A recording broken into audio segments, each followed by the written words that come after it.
What does it take to create a vibrant, thriving life? First, the sad news is that Thoreau was right. Most people are leading quiet lives of desperation, lacking in meaning, fulfillment, and vitality. But we choose more. We choose to create extraordinary lives. And the Art of Vibrant Living show entertains you with inspiration, empowerment, and education to create your life into a masterpiece. It's time. Let's vibe up. Hello, hi, y'all. Daniel Aaron here. I am your host, and this is the Art of Vibrant Living show. I am so excited for you. I'm excited for me too, because we've got an amazing guest today. And y'all know this show is about empowerment, inspiration, entertainment. It's about helping you to create your most vibrant, thriving, amazing life. And as I often say, please, yes, be entertained and inspired. You'll be greatly inspired. Also, though, put on a lens right now that with the information, with the empowerment that you get here, you're going to do something with it. Like, set your sights on this experience changing you such that you live a better life. You'll see more about that in a moment. And by the way, if you would like some support with that, I would love to have a conversation with you. So please reach out to me. Send me an email, daniel@danielaaron.com. I'd love to meet you and know what's up in your life and help you to create some miracles. So today's guest, Sarah Lange, is one of the nonprofit sector's top revenue generators, having raised over $100 million in her work so far. Using innovative strategies, she's worked with over 200 nonprofits to raise more money, build stronger boards, chart a roadmap for the future, and brag about the good work they're doing. Sarah has served as an adjunct professor at Colgate University, Boston University, Worcester State University, and the University of Massachusetts in Boston. Her book, The Field Guide to Nonprofit Fundraising, was published by Prager in 2017. She's a contributing author to Limitless, which hit #1 on the Wall Street Journal bestseller list. She's also contributed to Roots to Power. Her new book, which we'll talk about, is coming out in 2025. Sarah Lange is a phenomenal woman. We are so lucky to have her with us. Sarah, thank you for being here today. Hello. Thank you for having me. It's such an honor to be on your show, and I'm really looking forward to talking to you about all the things.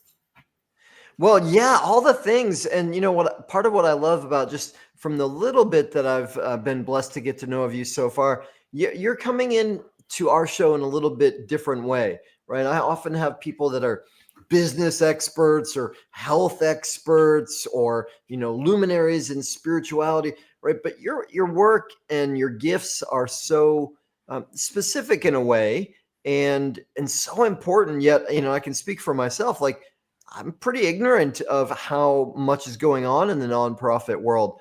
So I'm really excited to learn more from you and help amplify the important work and message that you have. Thanks. I appreciate that. I've been working in the nonprofit sector since 1987. It's the only sector I've ever worked in. I'm very, very passionate about the work that I do. And I know you're going to ask me lots of questions about how I got into it and what my mission is. So I'll let you lead the way. Well, yeah, let's get back to it. I guess we're going back to probably before 1987 then. That's exciting. How did you get into it? Yeah, so full disclosure, I grew up in an alcoholic home. My mom drank heavily. There was some violence that went on. And unfortunately, when I was growing up, nobody really talked about addiction. There was not an understanding about addiction. Alcoholics were kind of only seen as bums in the gutter. And so there were lots of people who were struggling with addiction who just were so ashamed, and there was no help. There was not even any conversation around it. So we were really lucky because my mom after Betty Ford declared that she was an alcoholic. And there was kind of like this aha moment for the country going, wow, if the first lady could be an alcoholic, maybe other people are alcoholics. So the conversation opened up. I mean, I'm talking about like getting the pry bar and like just cracking that door open. Now that's different, but there was still a lot of stigma.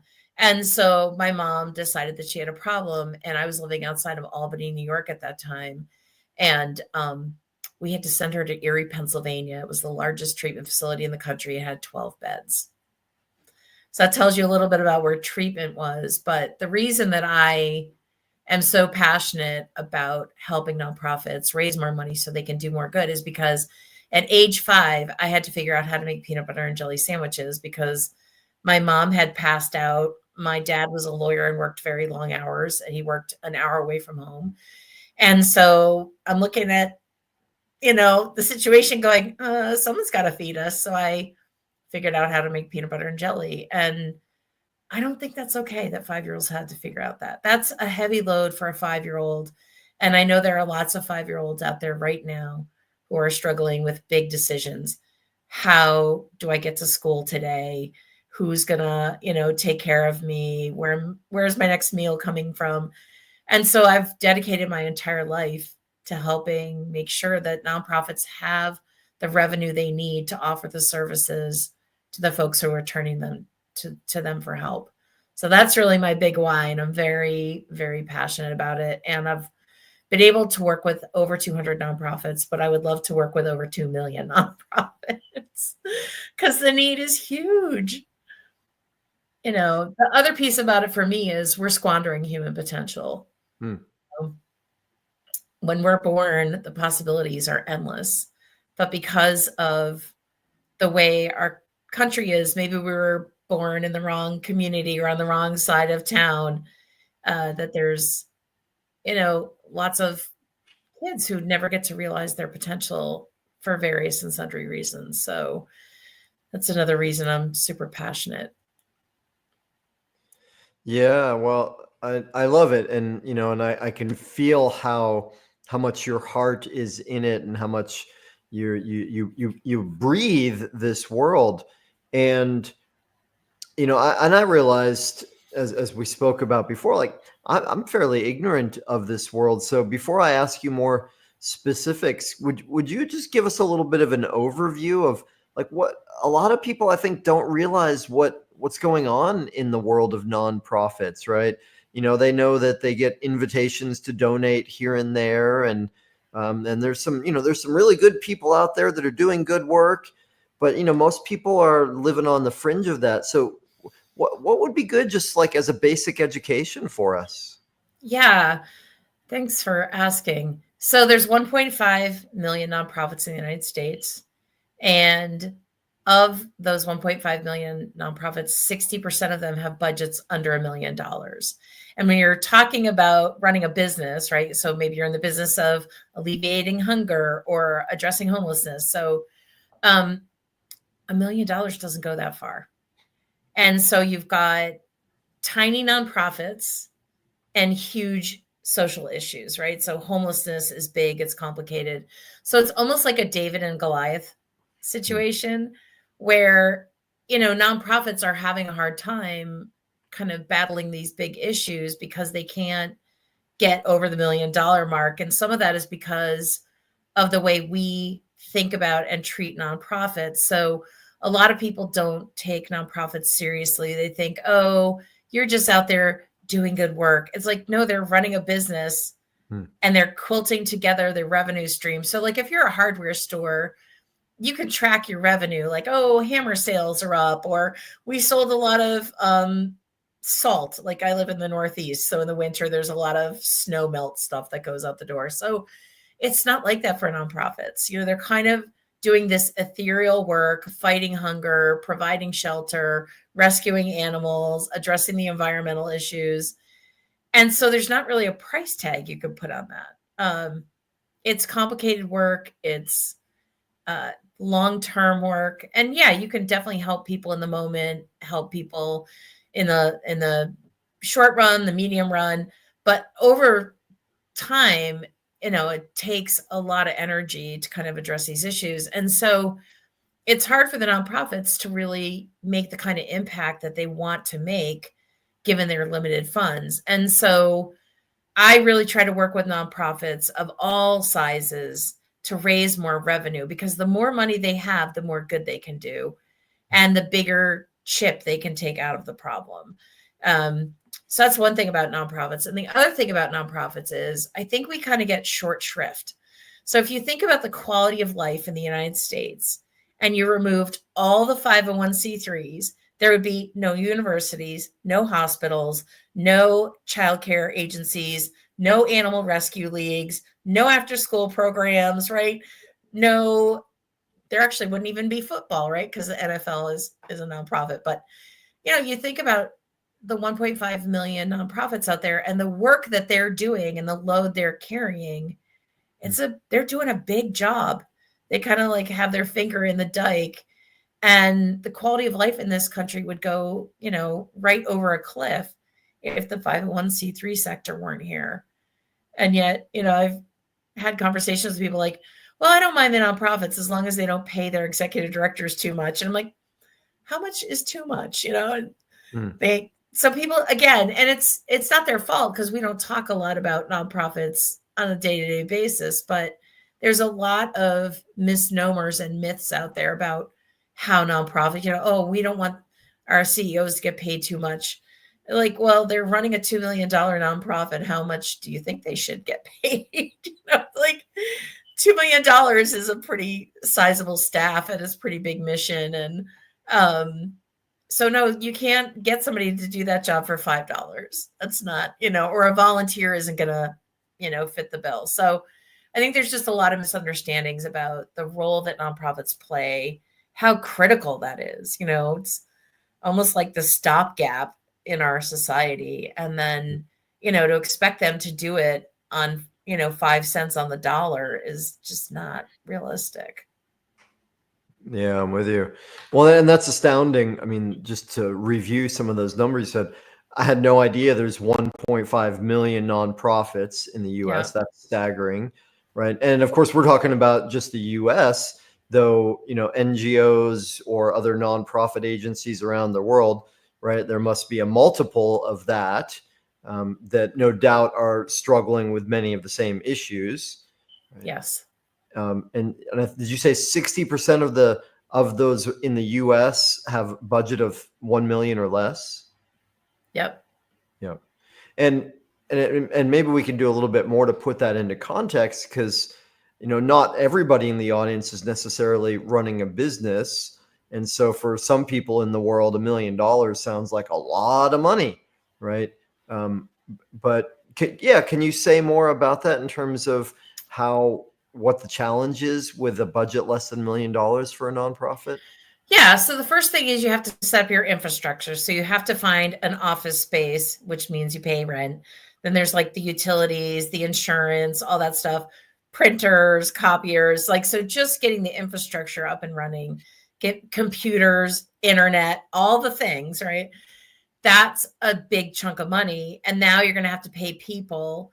So by the time you're done paying for all the infrastructure things and all the insurance and the different things that you need, like internet, electricity, water, sewer, all that stuff, heat, now you have to pay employees and health insurance benefits and state taxes and federal taxes.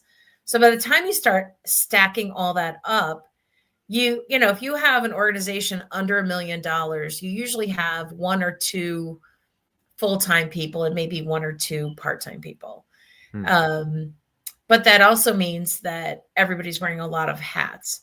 So maybe you're the receptionist and the social media coordinator. Maybe you are the fundraiser and the program organizer. So a lot of people are doing 2 jobs, but as you might imagine, you can't really do a full-time job on a part-time basis and get where you want to go. So a lot of times nonprofits are so busy. So I'll just give you an example. We have a food pantry here in Worcester that I work with. And pre-pandemic, they were serving about 10,000 families a year. And post-pandemic, well, during the pandemic, they were one of the only food pantries in Worcester that stayed open. So people from across the city were coming. Excuse me. There were literally lines around the building. And so they had to figure out, how do we get more food, because they give 60 to 75 pounds of food per person per visit. And they didn't want to have to now suddenly give people 30 pounds of food, because that's not really solving the problem of food insecurity and hunger. So they were very creative, very innovative. They talked to a lot of the colleges and private schools that were shutting down. They said, we know you have food that's going to go to waste. Bring it on over, or we'll send over, volunteers to pick it up. So they actually collected almost 6,000 pounds of food. Just that one thing that they did, the outreach strategy.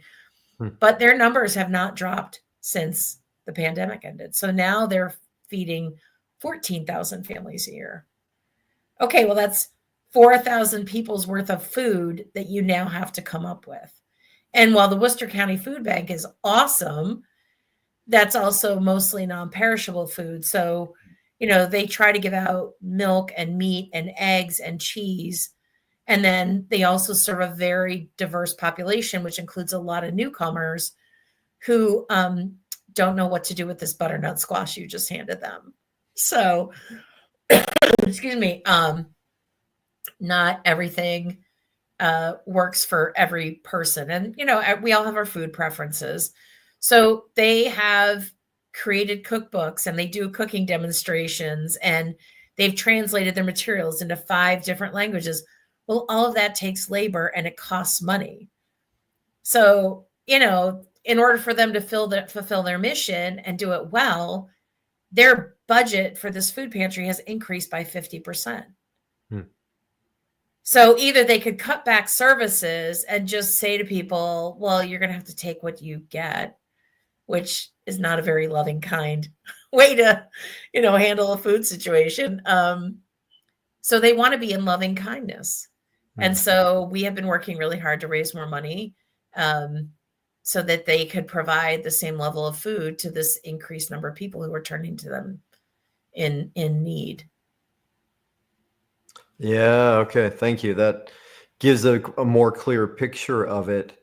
And as you were speaking of it, one of the things that occurred to me is something I encountered early in my work in my early life, is because a lot of my work has been in what you could call spiritual teaching or even self-help therapy type stuff. And there's often a stigma in that, well, if it's spiritual, it should be free, right? And we've got these old dogmas of, right, spiritual, laws of poverty, and, these ideas that we have that they're antiquated or maybe never actually did any good. And as you're speaking, I just get this feeling like there's maybe a collective poverty consciousness around nonprofit work. I was thinking of what you said earlier about, and I've heard this too. I mean, we here on Maui, we had big fires, and so a lot of nonprofits just a little over a year ago involved. And there's a lot of criticism flying around. Well, this one, and they pay this, and this one, and they're wasting money over here. And the CEO part that you spoke about earlier, what do you think's going on? Like, why do we have this? Because obviously it's such an important part of our world, quality of life for all of us, and there's like this stinginess around it. Am I making this up? What do you think? No. You're tapping into the founding of nonprofits. So nonprofits were actually founded by the Puritans. Okay. And the reason they created charity was because they did not just come here for religious freedom. They came here for capitalist opportunities. They were very aggressive capitalists, but they were also Calvinists. So they were taught that the road to hell is paved with money, right? So you've got this tension between your religious beliefs and your capitalism. And so they created nonprofits or charities as their penance. Oh. So of course they don't want the nonprofits to make any money, because now you're just putting yourself back into the fire, right? So this is where this crazy poverty thinking comes from. It goes all the way back to the 1600s and the Puritans.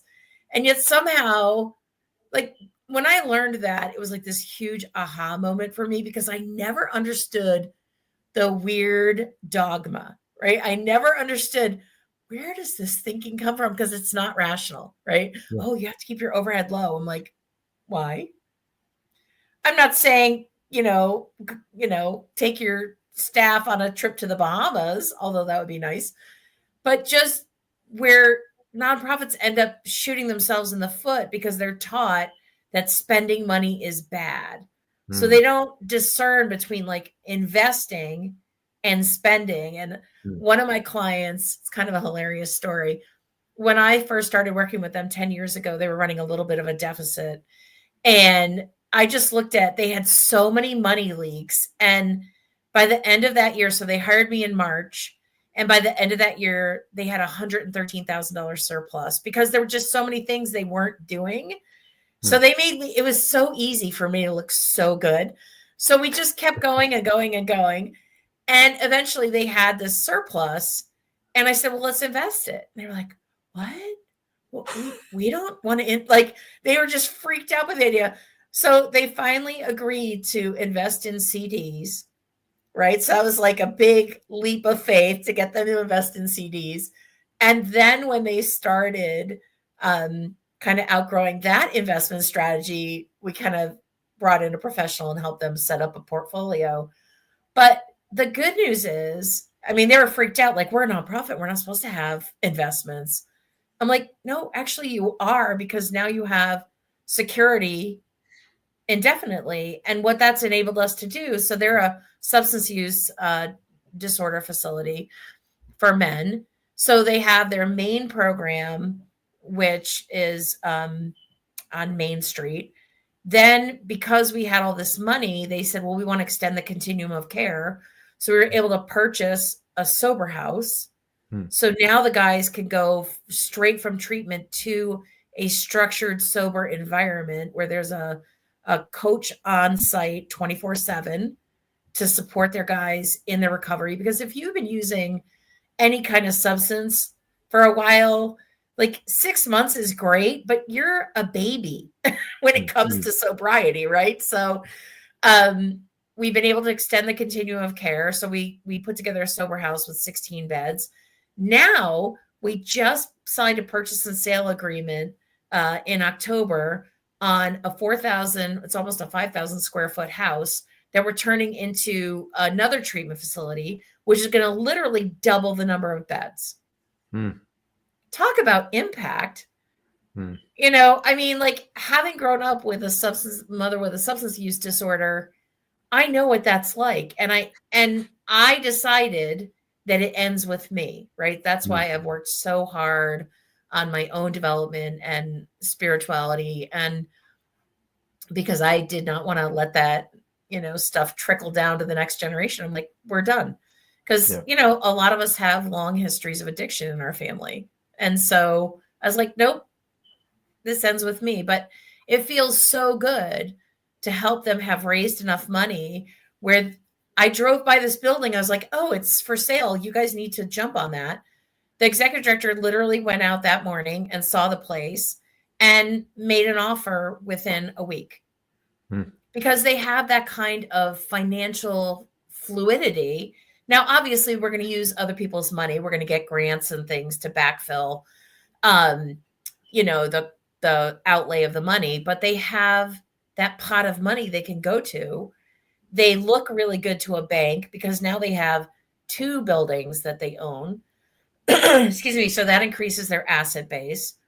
And it's going to help the community, right? Ultimately, we're doubling the number of treatment beds, which is such a gift because Worcester has the #1 opioid overdose death rate in the Commonwealth of Mass. So the need is huge, right? And so you got to get people into treatment when they're ready to get into treatment. And so by having more treatment beds available, this client is going to be able to make a difference in the lives of the people that enter treatment. So, and that has ripple effects out into their families, into the friends, into the workforce, into the community. So you're not just helping one person, you're changing the trajectory. You know, when you help someone, so say you have a literacy organization, when you teach that person how to read, that changes the trajectory for their family for the future. Right? So it's not just that moment in time, but you are changing, you're sending out that ripple of change across generations, which I think is really beautiful. Well, it's huge. Yeah, thank you. And fascinating to get the origins of the poverty consciousness that runs through that. Like, as you said, I'm like, oh yeah, of course that makes sense. That's obvious, but I never considered it. Yep. You know, and as you were speaking that part, I thought of one of my mentors in the business world who used to say, you know, some people criticize me. They say, Tom, you're a money grubber. And I say, no, it's just that I know I can help a lot more people with a fat wallet than I can with a thin wallet. Exactly. Well, it's like they tell you on the plane, you got to put your oxygen mask on first before you can help anybody else. And that's true, you know, whether you're working in the nonprofit sector or you're working in the realm of spirituality. And I think there's a huge amount of overlap between the two, because so many people get into the nonprofit sector because they have a lot of compassion. They want to make the world a better place, but we have to take care of ourselves first. You know, I say this to my clients all the time, like, what are you doing to take care of you? You know, because so many nonprofit folks suffer from burnout. Yeah. Because they just give, or they're trying to do two jobs, you know, because the nonprofit doesn't have the ability to hire that second person. Well, let's talk about that part for a minute too, because you know there is, in my experience, and you correct me here as need be, but I have this sense that a lot of people who are not in the nonprofit sector have a level of scrutiny and criticism for CEOs or the way the organizations are run. And some kind of concept, maybe it's related to what we spoke about a moment ago, some kind of concept that these people should have no needs, that they should be 100% selfless, that, and, you know, but it's not, of course, it's not rational. And I think if you know, as you mentioned earlier, if you ask them, well, what do you think should be happening? They probably wouldn't say, oh, I think they should live in poverty so that they can serve. They wouldn't say that, but that seems to be this energy that's there. Am I right about that? Is that happening? It is. And it's been happening, you know, since I came into the sector, and I'm sure for decades before I got here. But I think part of it is a lot of nonprofits work with people who are marginalized, right? So you're talking about people of color, low income people who are dealing with substance abuse or suffering in a domestic violence situation. You name it. These are people who have already exhausted their personal resources. Like when we hit a rough spot, we talk to our family, we talk to our friends, we might go talk to a spiritual advisor or a clergy person. But, you know, when you end up at a nonprofit, you've exhausted your personal resources, and that didn't fix the problem, right? So I think because of our kind of like pull yourself up by your bootstraps, I think that's still very much in the drinking water. And so people who need help or haven't been able to figure out how to pull yourself up and get yourself back on track, we kind of have this attitude about them, like, oh, you're lazy or something's wrong with you. And I think there's a lot of people who have subconscious beliefs about marginalized people, you know, so whether it's a person of color or it's somebody who's trans or somebody who just is like, I just know when my mom was drinking, it was seen as a moral failing. So alcoholism was a moral failing. And I think we've applied this to a lot of other failings, right? So I can't read English. Well, you should have figured that out by now. Or I don't know how to get a job that pays me enough that I don't have to go to the food pantry. Well, you should have pulled yourself up by your boots. And I'm not saying people actually have these thoughts consciously, but I think there's a lot of subconscious beliefs, about the pioneer spirit and pull yourself up and, stake your claim. And that's not how it works for everybody. So I think that's definitely out there. I run into that as well. Okay. Well, I have a lot more questions about that. I'm gonna resist a little bit for the moment because I'd love to hear more about your book, right? You've got a book that's coming out next year. You've contributed to others. You've been a professor. You've got another book out. What's up with this book that's coming out? Yeah. So thanks for asking, because I'm very, very, very excited about this upcoming book. So, I want to make a global impact. There's so many nonprofits out there that need help raising money. And clearly after raising $100 million, I've figured out the keys to the kingdom. And so I really, really want to teach nonprofits the strategies and tactics that I've used, and also the mindset that I have to raise more money, right? So my book is called The Fundamental Five. It's based on an approach that I take where I assess fundraising across 5 areas. So individual donors, grants, your board of directors, and how well they're doing as fundraisers, looking at your social media and your communications, and also your strategic planning and positioning. How are you different than the nonprofit down the street? Are you shouting it out from the rooftop? Do people even know that you're there? I was working with an organization about 10 years ago, and they were like the best kept secret. That's not good. Like, you don't want to like just be word of mouth. Like, you need to make sure that the community knows, because you're doing amazing work. So they're like, yeah, we seem to be the best kept secret. I'm like, no, not good.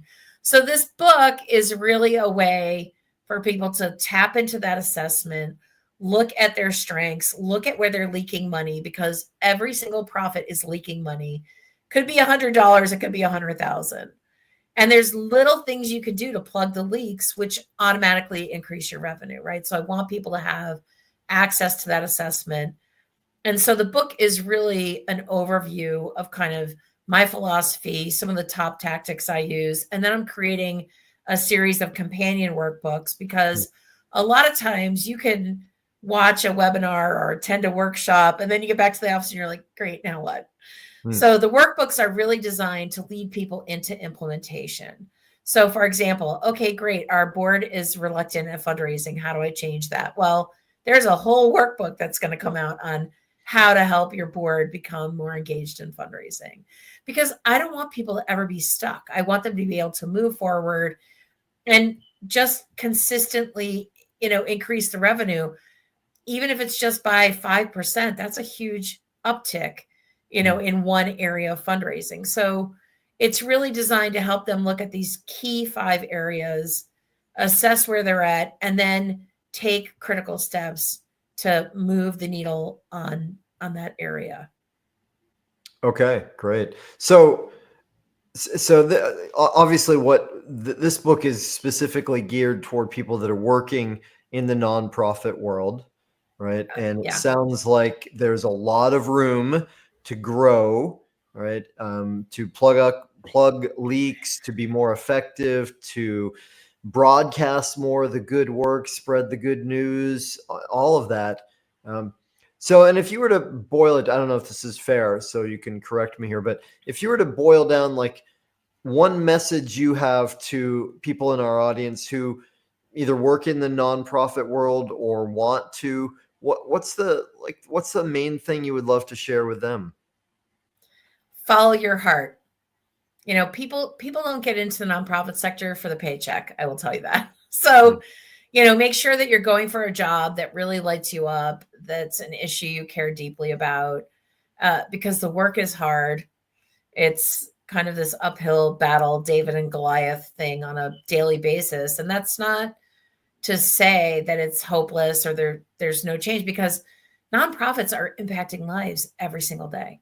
Every single minute of every single day, they're making a difference in the world. So it's just easier to do the work if you're enthusiastic and passionate and really gung-ho about that issue or the population.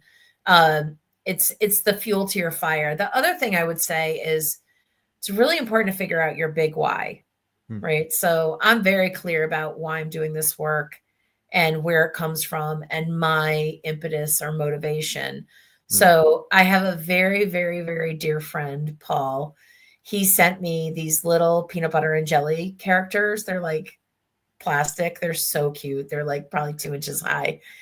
And I keep them next to my computer because that reminds me every single day why I'm here.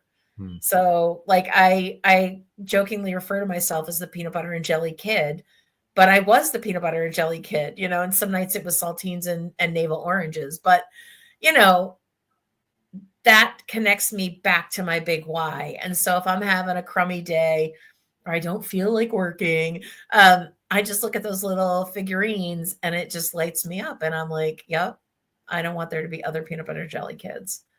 I don't want kids to have to figure out those kinds of issues when they're 5. Yeah, thank you. Well, and so you mentioned something that sparked for me. I'm not a mathematician here, but I heard you say you've been doing this work since 1987, right? And I Yes. see you smiling and laughing and following your heart and doing it with a sense of joy. And you've mentioned it, and we all know that whether it's activism or social work or nonprofit, a lot of the people that care and are motivated to help burn out. It doesn't work for them for very long. And, you know, you've got a track record, not just of great success, over $100 million and books and a lot of influence. You're still doing it, and you're doing it with a happy heart. So how's that possible? This taps into the name of your show. I love my life.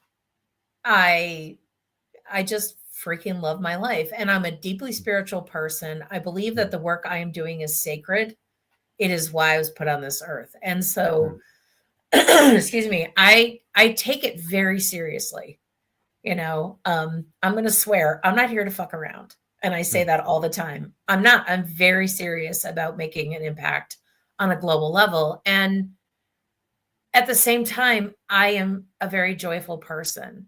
And part of that is because I've done the work to unpack what happened to me in my childhood so that I could find peace, that I have a happy heart, that I'm not kind of dragging my trauma around with me, right? So I've unburdened myself and liberated myself through my own spiritual development. And it allows me to be joyful and I'm also just really clear, like I have really clear boundaries. I am very clear about who I am, what works for me, what doesn't, and I have no problem saying no. You know, like the book I contributed to, that was #1 on the Wall Street Journal. My chapter is called "No is a complete sentence." You know, it is. I think particularly for women, we have a hard time saying no. And no, I delight in disappointing people at this point because it means I chose me first.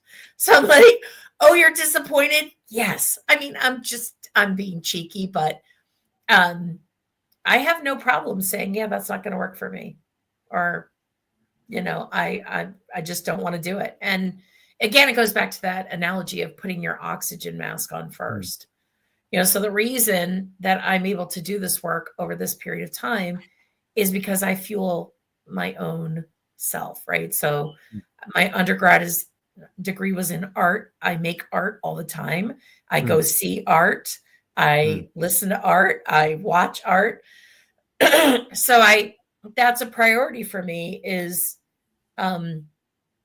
fueling my own creativity and looking at what other people are creating. And, you know, I'm one of those people that could watch shows like Project Runway, the Great British Baking shows, home renovation shows, because it's just fascinating to me to watch people create, right? So I go to art museums, I go to music festivals, I attend concerts, and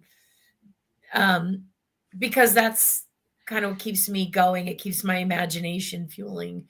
It keeps me thinking outside the box. And it also just brings me joy. So I love nature. I make sure my dog and I get out a lot. We're really lucky because we have pretty quick access to rail trails and hiking trails here. So it's really just about fueling your joy, you know, and no is a big part of that. Like I look at my yes and no as a sacred yes and a sacred no, because I'm worth it. I'm worth the investment. And people get like, I'm very easygoing and fun and gregarious. And so sometimes people mistake that for that I'm a pushover. So they get confused when they run into a very clear, strong boundary. And then they sometimes, I'll be very clear. Okay, well, that's a boundary. And some people will come back for a second hit, right? Oh, she can't be serious. And then I'm just like, no, that was a boundary. And please don't do that again. And, you know, sometimes people are silly enough to come back for a third try, but then there's consequences. But you know, I just think that's such a clear part of my self-care for me. And this is from somebody who I used to be a people-pleasing doormat, right? So I remember the first time I said no, I was 18 years old, and somebody had asked me to do something, and I already yesed myself into a corner. And I said, I'm really sorry, I can't. I literally thought I was going to be struck by lightning. The earth was going to open up and swallow me. They were going to start screaming at me and hate me. And none of that happened. I was like, wait, what? I was like, wow, okay, so I'm not dead. So let me try this again. And just since then, and now I'm at the point where I'm like a no ninja. You know, I've become really good. I've trained myself to give myself pause between the request and the response so that I can give myself the time I need to think about whether that's really going to work for me. Because my default is still always yes. So I've had to train myself to like pause, you know, because I do want to help. I am enthusiastic. I am deeply compassionate, but you know, I want to keep doing this work for decades more, you know, so I have to me, self-care is self-preservation. And I think that's one of the things that happens to people in the nonprofit sector. They just give and give and give and give and give and give, and then they burn out.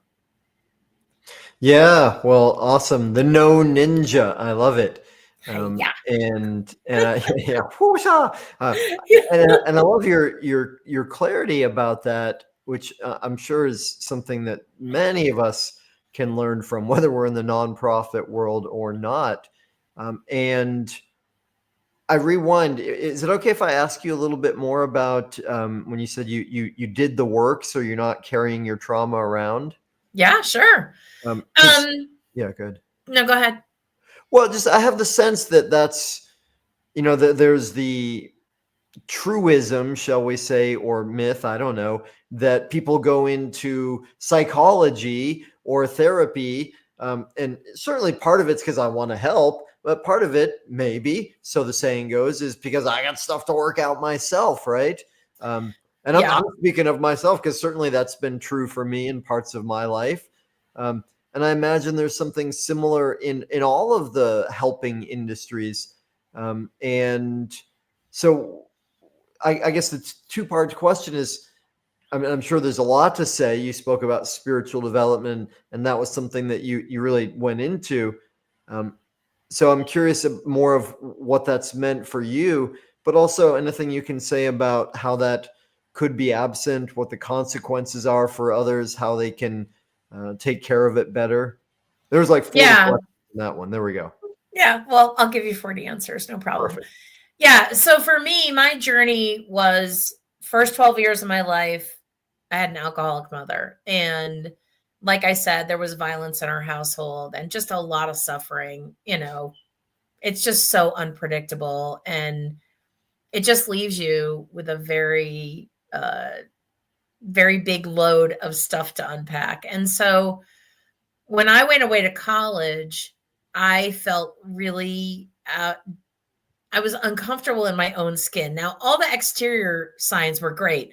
I was smart. I went to a great school. I was playing soccer. I was popular. I had lots of friends. Excuse me. So there were never any external indicators that I was feeling squeamish on the inside. And I felt like I had swallowed this toxic sludge and I could not get it out of my system. And so because my mother had been in recovery for a while by then, and I had gone to open AA meetings with her, I knew that there was a pathway to change because I'd seen her change, and I had gone to meetings with her. And so the first thing I did was starting to go to adult children of alcoholic and Al-Anon meetings. So I could not get enough of that. So I would go to 5 meetings a week, right? So Monday through Friday, unless I had a soccer game that was away or there was something else, a lecture or something. But I went to as many Al-Anon and adult children of alcoholic meetings as I could. And I found that, I'm not alone in this crazy way that I feel. There is hope for me to get out of this like toxic dysfunction. And I also started seeing a therapist. And the first therapist I saw told me that it didn't really matter that I was an adult child of an alcoholic. And I was like, okay, I need a new therapist. So I went back to the receptionist and I said, can I have somebody else? Because this person just completely invalidated my entire life experience. And of course, I didn't have the sophisticated language back then, but I just was like, this is not going to work. So anyway, I got introduced to this lovely therapist who stayed with me for all 4 years of college. And I saw that person once, and if I was having a really hard week, twice a week. And by the time I was a senior in college, between like the therapy and the 12-step meetings, I was at a place where I was grieving that I felt like I had never had a mother, right? That my mother had just not been available to me.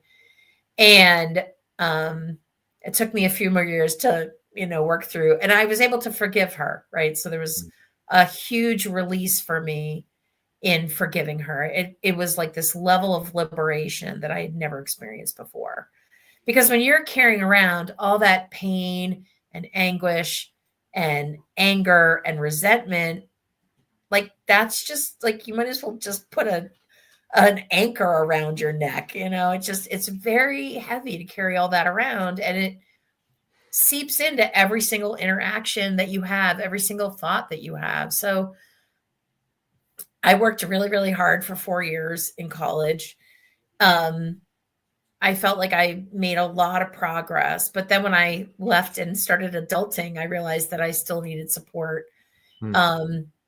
I didn't really feel like I related to 12-step programs anymore because I didn't want to go to a meeting and the first thing I say is, hi, I'm Sarah. I'm an adult child of an alcoholic.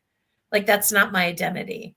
It's a situation that I was in, but I realized that I was identifying in a way that was pathological. That's how it felt for me. Yeah. I know there's lots of other people out there that are staunch advocates of 12-step meetings. I know that they saved my life. And so this is by no means to ding like any of the 12-step meetings. I'm just saying, for me personally, I needed to move on to a different modality. And so over the years, I have tapped into pretty much every single modality. I've gone through coaching programs. I have worked with plant medicine.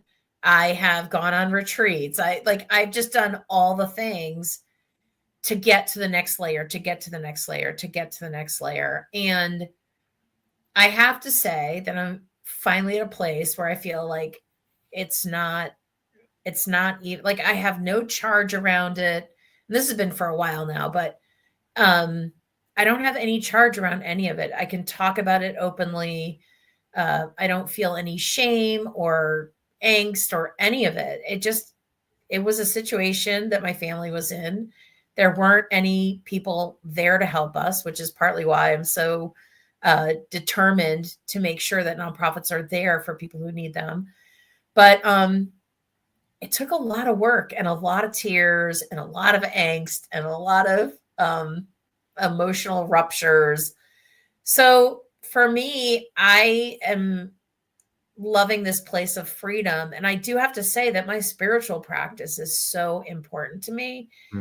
It's a daily practice. It may not look the same every single day, but for me, it's about staying in touch with who I know myself to be, and I do feel like this work is sacred. And so I just feel like if I'm going to keep going the way I've been going since 87, that I have to feed my spiritual self. I have to feed my soul.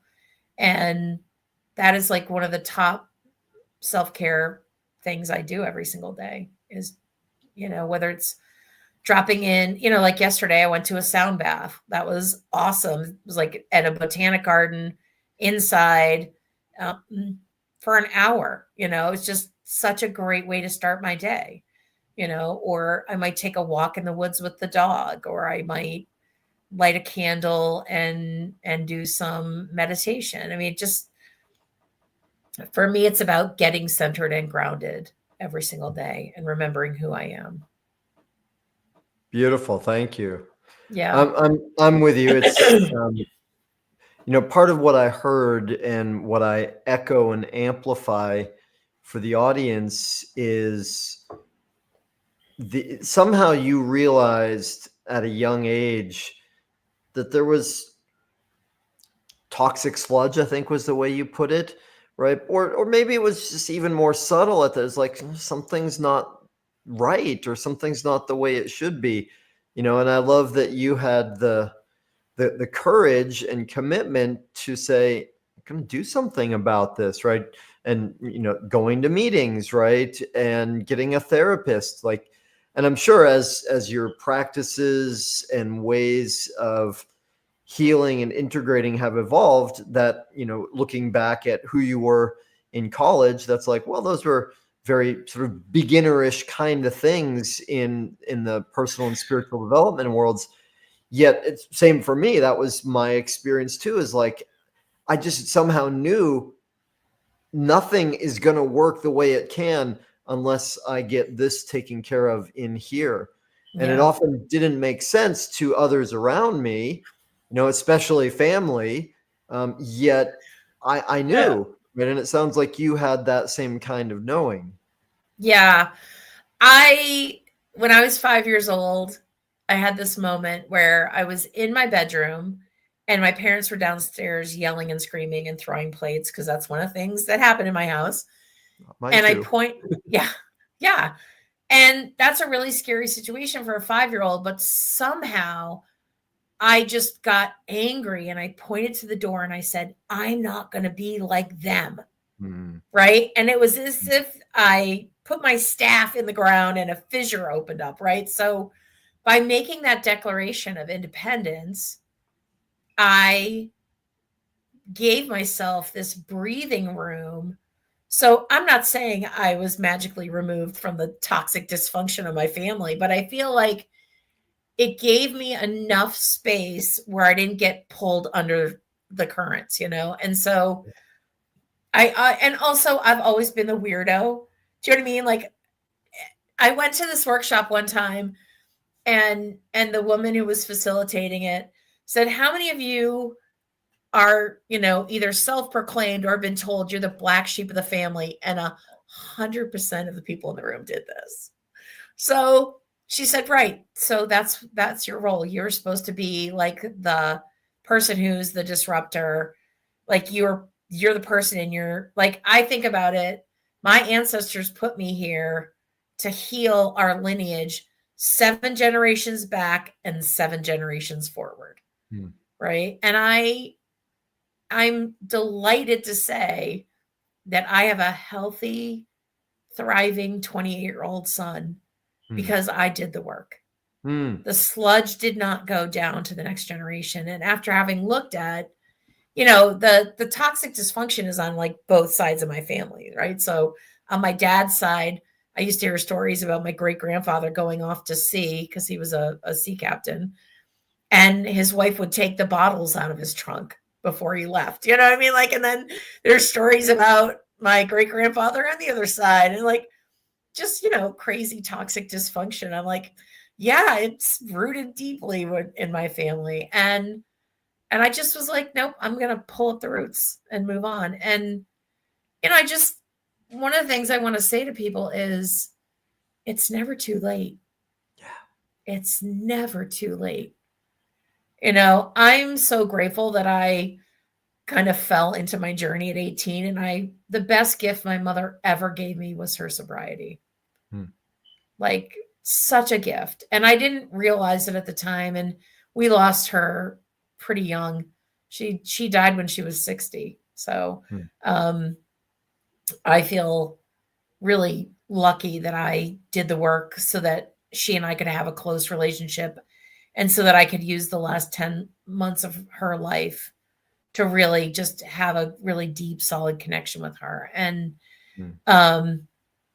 I just, like, it's never too late. Just start somewhere. Even if you have no idea where to start, just pick one thing. Like, say no. Figure out what your sacred no is, or even your sacred yes. I remember, so I've been a single mom since my son was 3. And one of the first things I did was this is like, sometimes I just, like, fate just puts things right in your face, right? So I was about to go pick up my son at his after school program. This is when he was like 5. And I sat down to have a cup of tea, and I, like, flipped on the TV, and it happened to be Oprah. And her guest that day was Cheryl Richardson, who wrote something like Take Time for Your Life. Right. And it was this book that led you through a bunch of exercises through these different areas. Right. And she said, you have to put together your sacred yes list. Like, what are the non-negotiable deal breakers? And for me, as a new single mom, I was just in complete overwhelm all the time with a 3-year-old. Right. So putting together that list, there were only 4 things on it.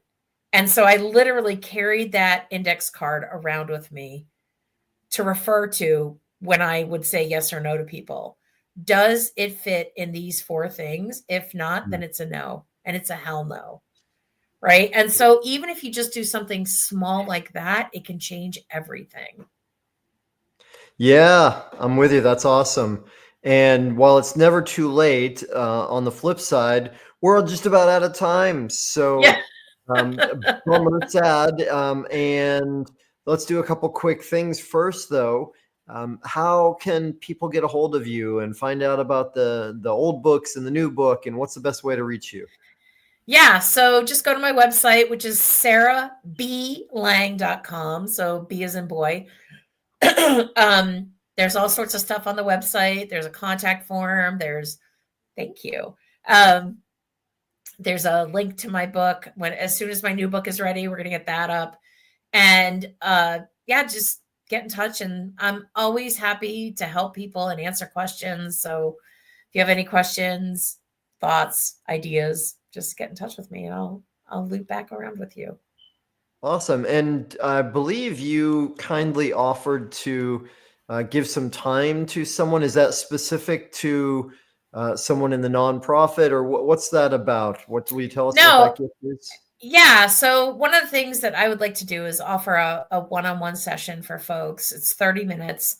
You can come in with any questions. So if have some questions about your spiritual development or your path or your journey, if you have questions about the nonprofit sector, if you work in the nonprofit sector, just get in touch with me. So send me an email at this address, tell me what it is you want, and we'll go ahead and set up a session. And I'm more than happy to sit down. I will talk to anybody about anything, anytime. Well, that's an incredible gift and opportunity from the queen of revenue production. And for anybody that's listening, not watching, that email address is Sarah, as in SARAH, at Sarah, SARAHB, and then Lange, LANG, B as in boy, LANGE.com. Right. So cool. Thank you for that. That's amazing. And last question, big question, impossible question. Can I ask you one? Yeah. Okay, cool. And I say it's impossible because it's so big. You've got so much experience, so much dedication and wisdom. If you had to boil it all down, and there was just one thing you could say to our audience to help them live their most vibrant, thriving life, what's that one thing? Listen to your heart. It knows. Listen to your heart. It knows. I love that. Beautiful. Sarah, well, thank you for, not just investing this time with us. I appreciate that, but for so many years of listening to your heart, for doing your work, for caring so much about the work you're doing for the world. And it's been a real honor to be with you. So thank you. Thank you for having me. It's been so much fun. And I appreciate you having me as a guest. Total pleasure. Awesome. All right. And y'all in the audience, the superheroes of vibrancy, thank you. I love that you are interested in, more than interested, you're doing something about creating your life into even more vibrancy. So thank you for being with us. Again, please take something from this and apply it. Make your sacred yes list, your sacred no list. Get a therapist, whatever it is. Get in touch with Sarah so that you take something from today and you use it in 3D in action to move yourself forward. And until we meet again, please keep doing it. Make your life a masterpiece. Thanks, y'all. Aloha. Mahalo for tuning in to the Art of Vibrant Living show, y'all. I'm Daniel Aaron, and may you live with great vibrancy.